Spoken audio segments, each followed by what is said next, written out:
Alright, hey everyone, Cecilia for Actualized Habits.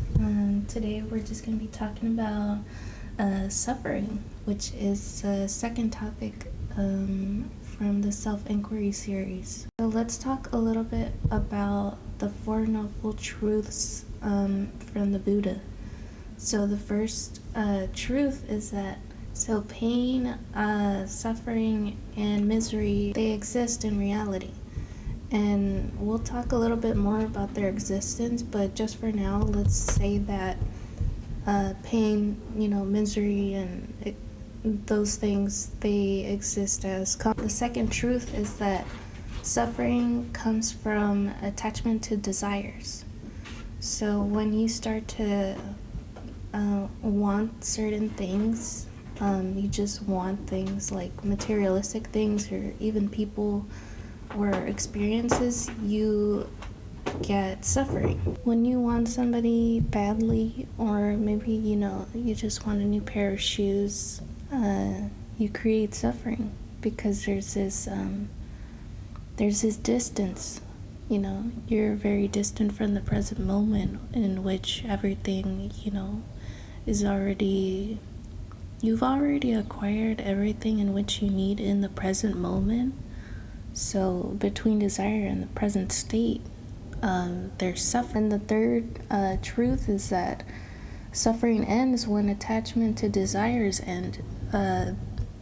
There's this definition of enlightenment by the Buddha, and he says that enlightenment is just, not suffering, right? Because you can't really define enlightenment with what it is, because you start to put a lot of limitations and restrictions into what enlightenment can be and cannot be.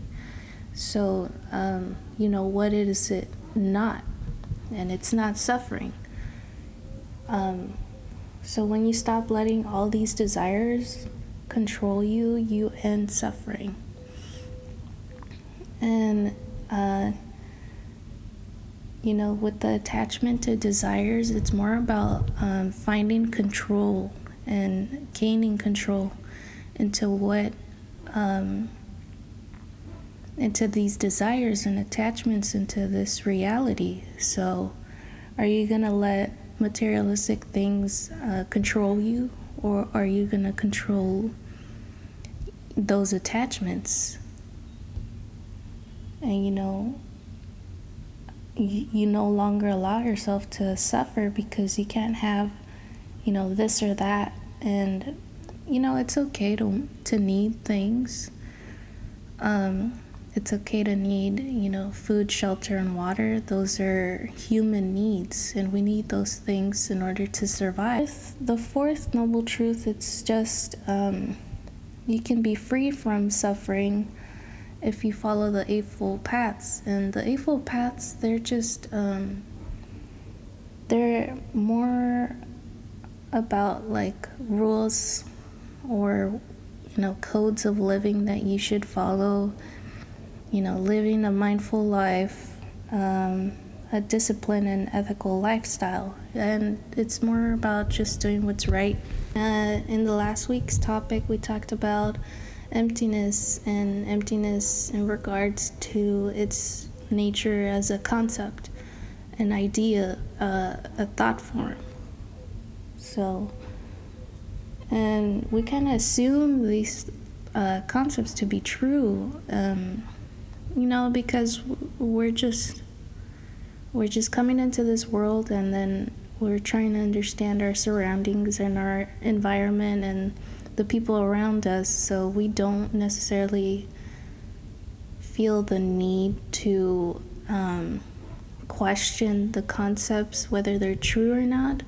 But in this self-inquiry series, that's what we're just doing.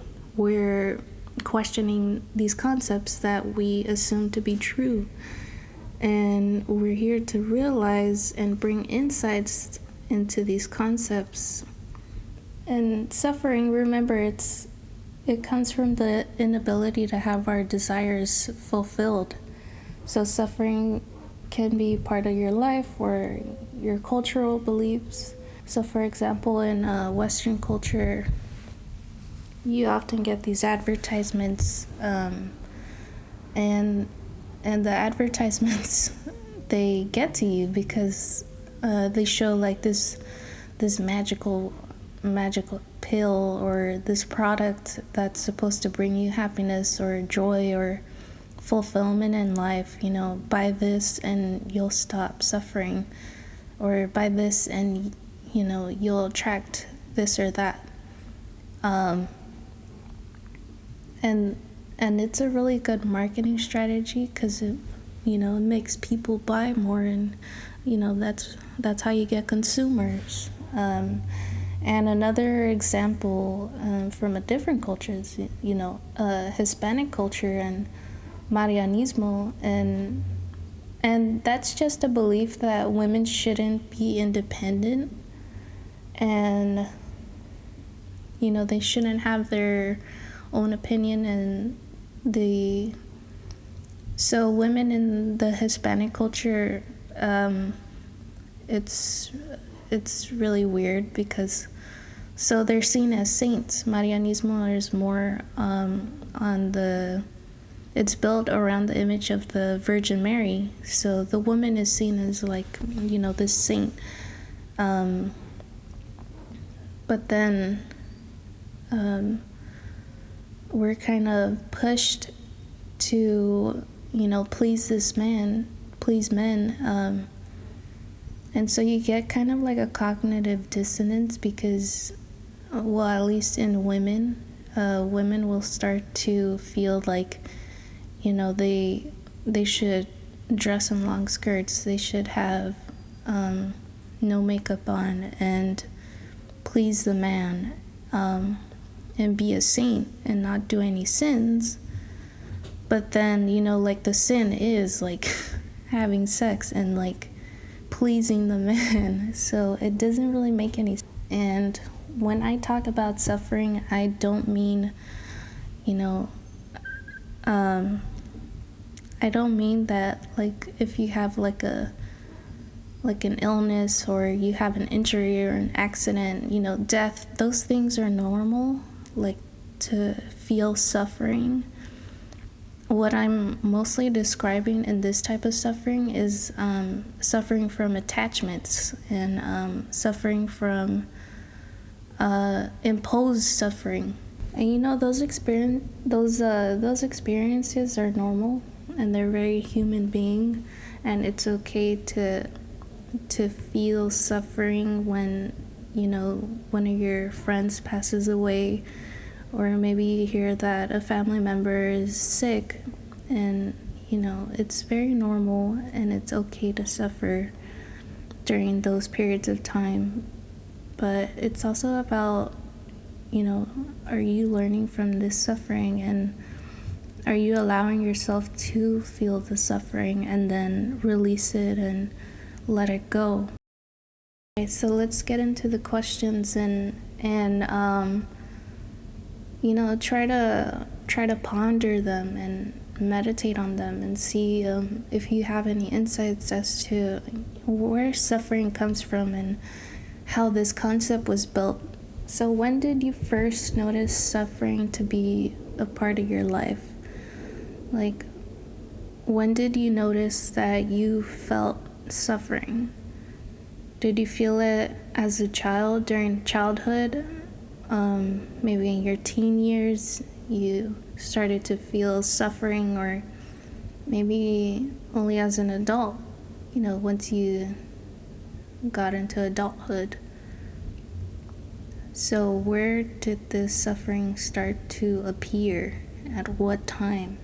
What age? So for example, like me, I believe that I started suffering, you know, at a very young age, like 5 years old. And I saw that my suffering took the form of, you know, sadness or anxiety and, you know, depression.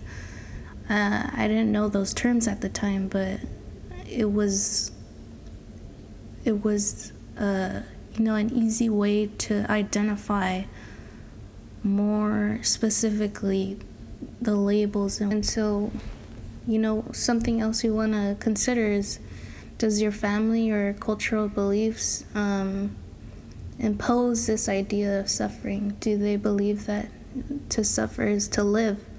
I know that a lot of Hispanic families, they believe that, suffering is to live. And, and in some ways you can understand why that may be so, that they believe in that idea, because for example, my parents, they came to this country, they crossed the border and they came here to America in order to get, a better lifestyle, the American dream. And so they suffered. They suffered in Mexico. They suffered on their way to coming here to this country and to integrate into this different, this Western culture. And so there was a lot of suffering in the beginning stages of coming here and, making a family and making a living. And then they're finally here now. And I guess, we could say that their suffering has ended in some way because they're retired, but that makes that experience that they had, it's evidence. It's evidence to support this idea that to suffer is to live. And they might impose that on their children, and the children will start to live in a way in which they feel the need to suffer in order. You also want to ask yourself, like, if you do feel suffering, what do you call it? What kind of labels do you put on it? Do you just call it suffering, or some other labels you might hear when we talk about suffering is depression, because you're anything in which you're not in the present moment is suffering. So depression, anxiety, depression, you're sad and you're often, stuck in your thoughts. And then anxiety, you're thinking about the future, so you're not in the something else that we want to ask about this concept is that why does it exist? Are you imposing this suffering onto yourself just because you need to feel something? Like maybe you're just having a content moment. You're sitting with some friends, or maybe you're out with family, and you feel content, but you don't really know what content is. Like just being in the present moment, being in the now, impose pain onto yourself because you feel that based on your beliefs, to suffer is to live. You're trying to say, well, I'm happy. Maybe I should just be depressed, because how can I be happy now is this really living? So it mostly depends on your beliefs and what your culture or your environment has imposed on you, in terms of suffering and happiness. And so with the existence of suffering, you want to ask, is there a logical reason as to why it exists? When I think about logical reasons as to why I suffer, I kind of wrote down, I believe that my suffering exists because I need to suffer in order to live, in order to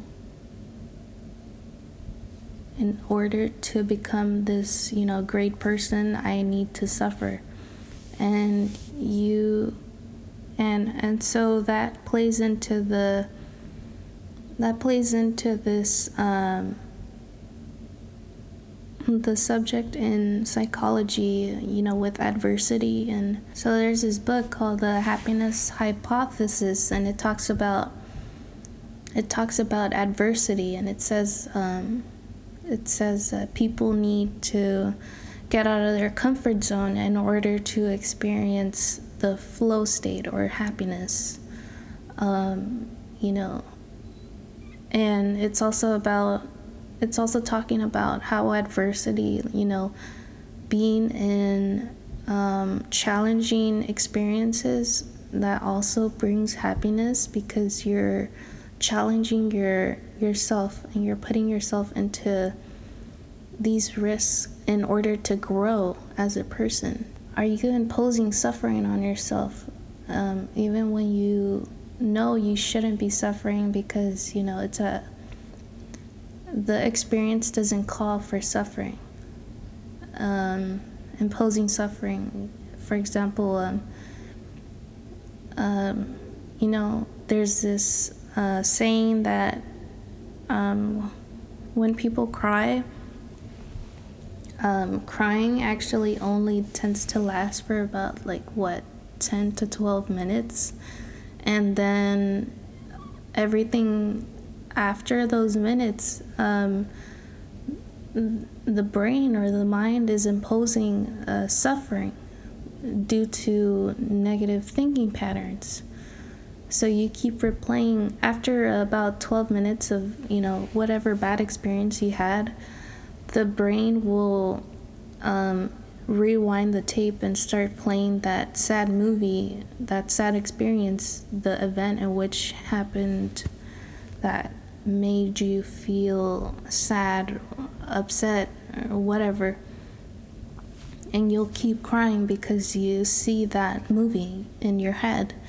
You keep replaying it, and so that's an example of imposed suffering. And something else with imposed suffering. Imposed suffering can just be, with the negative thinking patterns or the limiting beliefs. Are you constantly talking negatively to yourself in your head?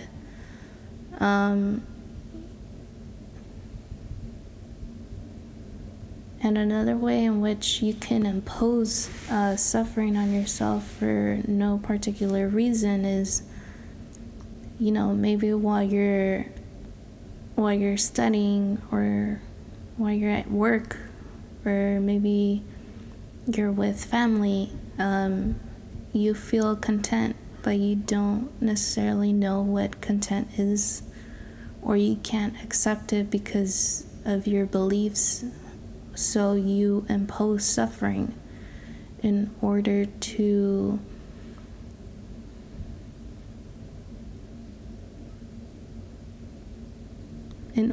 say, I'm suffering, therefore I'm living.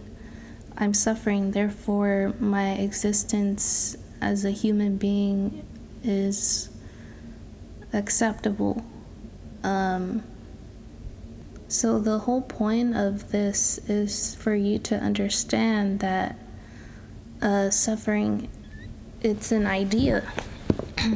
Suffering is an idea created by humans in order to label the experience of not being in the now, not being enlightened. When you define enlightenment as not suffering, or being in the present moment, as Eckhart Tolle talks about, enlightenment is just being in the now. So when you start to understand that most of these are concepts that surround your human experience, you start to gain a sense of control and detachment from the concepts, so that it's a little bit easier for you to observe your pain, and observe your way of living and thinking, so that you can get a little bit closer to unveiling that enlightened self, the authentic self and the true nature of your being. So I hope you like this episode, and I have my podcast out if you just rather listen to it. And that's it for now, and I will be posting another video next week on Monday for the next topic. Thanks, guys.